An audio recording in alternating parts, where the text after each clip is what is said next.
اگلی بات ہے، جو لوگ ورڈکٹ دیتے ہیں نا کسی کے بارے میں کہ اس پہ اللہ کا عذاب آ گیا، یہ کلمات کفر ہے کسی شخص کے بارے میں بولنا، کیونکہ اس کا تعلق علم الغیب کے ساتھ۔ جو لوگ ورڈکٹ دیتے ہیں کسی کے بارے میں کہ اس پر اللہ کا عذاب آ گیا ہے، یہ کلمات کفر ہیں کسی شخص کے بارے میں بولنا، کیونکہ اس کا تعلق علم غیب کے ساتھ ہے۔ تو جو یہ کہتا ہے کہ فلاں پر عذاب الہی آیا ہے تو یہ کلمہ کفر ہے، اس کی بیوی بھی اسے الگ ہو گئی، وہ کافر ہو گیا۔ اب ہم آپ کو دکھانے والے ہیں اسی کا کلپ کہ یہ کہتا ہے کہ منگول مسلمانوں پر عذاب بن کے آئے، تو یہ اپنے ہی فتوے سے کافر ہوتا ہے۔ آج ہم آپ کو دکھانے والے ہیں اس کی دو کفریہ باتیں، اپنے ہی قول سے کافر بنتا ہے۔ ایک تو یہ کہ جناب جو کسی کو کہتا ہے کہ اس پر عذاب آ گیا ہے تو یہ کلمہ کفر ہے، اور خود یہ کہتا ہے کہ منگول جو ہیں یہ عذاب الہی بن کر آئے ہیں، لا حول ولا قوت الا باللہ۔ دوسرا یہ کہتا ہے کہ ابو بکر صدیق رضی اللہ تعالیٰ عنہ کی صحابت قرآن سے ثابت ہے، جو ان کا انکار کرے گا، ان کی صحابت کا انکار کرے گا وہ کافر ہے۔ بعد میں کہتا ہے نہیں، اگر کوئی صحابی کا انکار کر لے تو کافر نہیں ہوگا۔ قرآن سے پہلے ثابت کر رہا ہے، سورہ التوبہ آیت نمبر 40 ہے کہ جو حضرت ابوبکر صدیق کی صحابت کا انکار کرے، قرآن پاک کی ایک آیت کا انکار ہے، تو قرآن پاک کی ایک آیت کا انکار کرنے والا وہ کافر ہوتا ہے۔ تو بعد میں پیترا بدلتا ہے، نہیں ہم نے کلمہ پڑھتے ہوئے حضرت ابوبکر کا نام تو نہیں لیا ہوتا، تو ان کا انکار کرنا کفر نہیں ہے۔ قرآن تو کہتا ہے کہ کفر ہے آپ کے بقول، اور یہ سارا اس پر اجماع ہے، کیونکہ قرآن پاک کی ایک آیت کا انکار کرنا کفر ہے۔ یہ دو کفر اس نے کر لیے ہیں۔ اب یہ دیکھیے کہ کس طرح کہتا ہے کہ منگول جو ہے وہ عذاب بن کر آئے۔ اچھا آپ سمجھ رہے ہوں کہ میں ایکٹنگ کرتا ہوں، مجھے جینوئنلی کوئی غصہ نہیں آتا، اور میں اس کے اوپر اپنے آپ کو کریڈٹ نہیں دیتا، اللہ تعالیٰ نے مجھے ایسا کر دیا ہے الحمدللہ کہ مجھے واقعی کوئی غصہ نہیں آتا۔ رکو ذرا، صبر کرو۔ میری طبیعت بالکل ڈیفرنٹ ہے، مجھے کوئی بندہ چھیڑتا ہے نا میں اس کو چھوڑتا نہیں ہوں، چاہے جو مرضی ہو جائے۔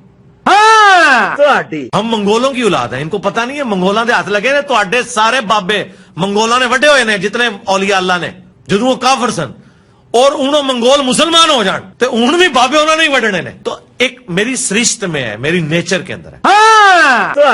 لیکن یہ پتہ نہیں ہے کہ صوفی سارے منگولوں نے ختم کیے ہیں، اوتھے کو صوفی کام نہیں آیا۔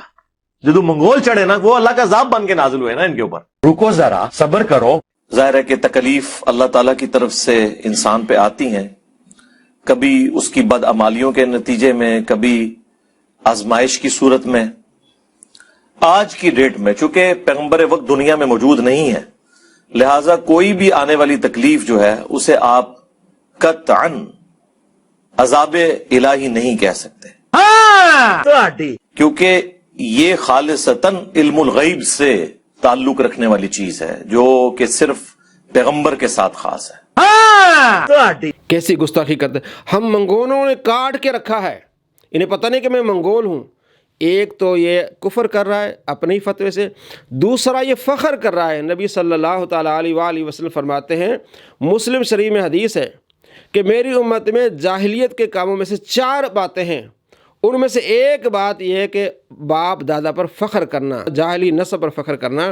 اور ابو داؤد شریف میں حدیث ہے، آپ صلی اللہ تعالیٰ علیہ وآلہ وسلم فرمایا، بلا شبہ اللہ عز و جل نے تم سے جاہلیت کی نخوت اور باپ دادا پر فخر کو دور کر دیا ہے، تمہیں ایمان و اسلام سے معزز بنایا ہے، تم فخر کر رہے ہو۔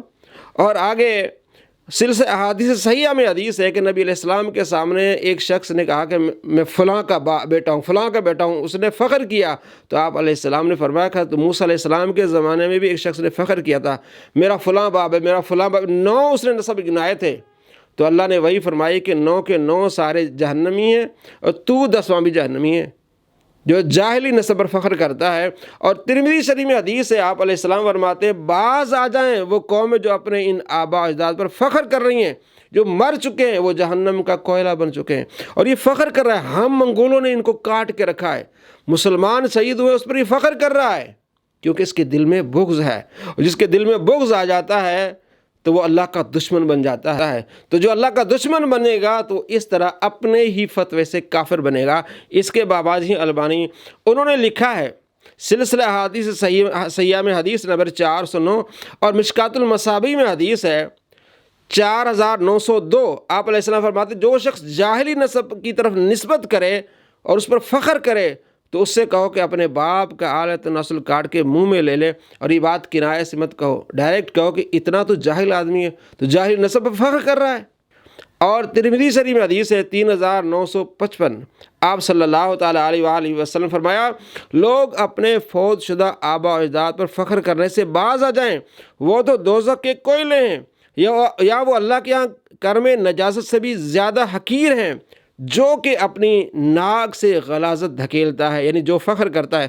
بے شک اللہ نے آبا و اجداد پر تمہاری جعلی فخر و غرور کو ختم کر دیا ہے، بس وہ فخر کرنے والا مومن، متقی یا فاجر بدبخت، تمام لوگ آدم علیہ السلام کی اولاد ہیں، اور آدم علیہ السلام مٹی سے پیدا ہوئے ہیں۔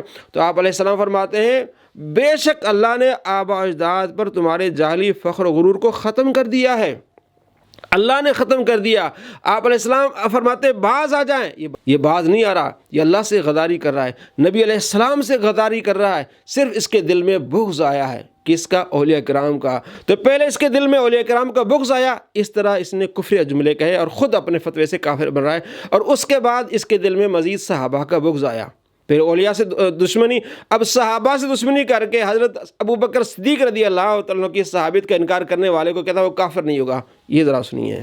سیدنا ابو بکر صدیق رضی اللہ تعالیٰ عنہ اس آیت کے تحت آپ صلی اللہ علیہ وسلم کے صحابی ہیں، کیونکہ یہ اس میں کیا الفاظ ہے؟ اذ یقول لصاحبہ، کہ جب وہ اپنے صحابی سے کہتے تھے، ساتھی سے۔ اب چونکہ سیدنا ابو بکر صدیق رضی اللہ تعالیٰ عنہ کی صحابیت قرآن سے ثابت ہو گئی ہے پرٹیکولرلی، اس لیے آپ رضی اللہ تعالیٰ عنہ کی صحابیت کا انکار کرنے والا کافر ہے،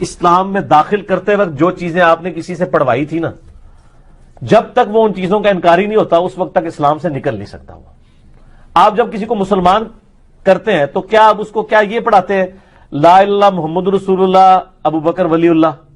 تو اب حضرت ابو بکر کا انکار کرنے سے وہ اسلام سے نہیں نکلے گا۔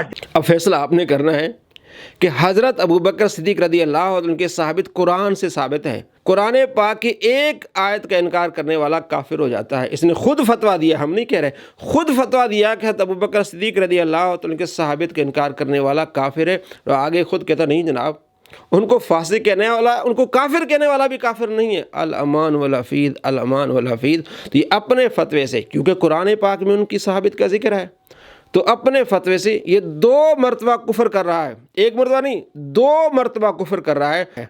جو اپنے آپ کو کافر بنا رہے ہیں آپ اس کے پیچھے جائیں گے، یہ صرف دھوکہ دیتے ہیں۔ اپنا ایمان بچائیں، اپنے آپ کو کافر بنانے والوں سے بچیں، اللہ آپ کو ایسے شریروں کے شر سے بچائے۔ السلام علیکم ورحمۃ اللہ وبرکاتہ۔